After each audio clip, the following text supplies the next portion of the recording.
Maka ia menyodek na caprah kadum mak dan ayah. Bak masjid payah lagak terus bak masjid lewatnya kadum mutamon terus pemuda-pemudi kubut kan ya ibadah. Kubut sit ya selfie. Ya pegat TikTok karena apa itu per TikTok internet sak generasi itu. Lam masjid raya Banda Aceh nya yu payung masjid rayanya masjid ke kira. Na urus semaya kita. Inan duman na terus urinang terus bak lah pimpo sana ina yu payungnya. Dupna tingkat ke harga masjid bak pandangan katanya. Maka katruh ke berah Nabi. Ya'ti fi akhir zamani nasun min ummati ya'tunal masajida. Yaq'uduna fiha halakan. Zikruhumud dunya wa hubbud dunya. La tujalisuhum falaysa lillahi bihim hajatun.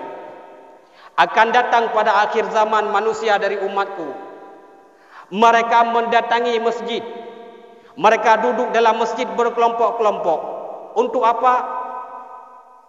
Untuk membicarakan tentang dunia. Dan mereka mencintai dunia.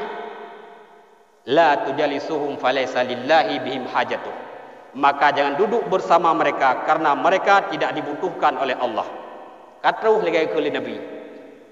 Melomba-lomba ajak alam masjid dungkan jak ibadah, jak selfie. Jak pegat TikTok. Luar biasa mak dan ayah. Bagi cubang-cubang tua jagai nau. Mungkin jamun mengat apakah? Kau mak dan kaum ayah ni juga anu bak pendidikan agama.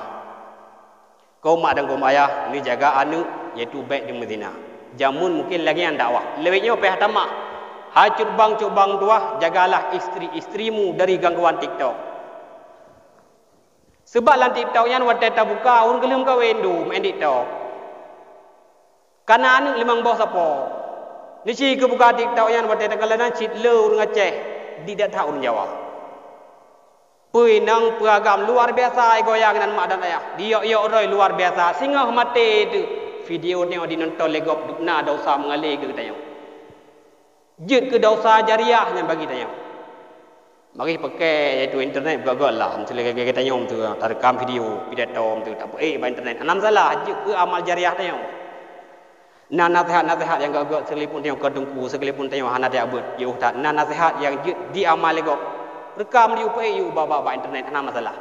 Nyokon lagu gop jih goyang-goyang seselap goyang. Talau artis asli. Hana le malai ada muru. Nu buka aku cukup leh-leh berhaba malai dia dengar.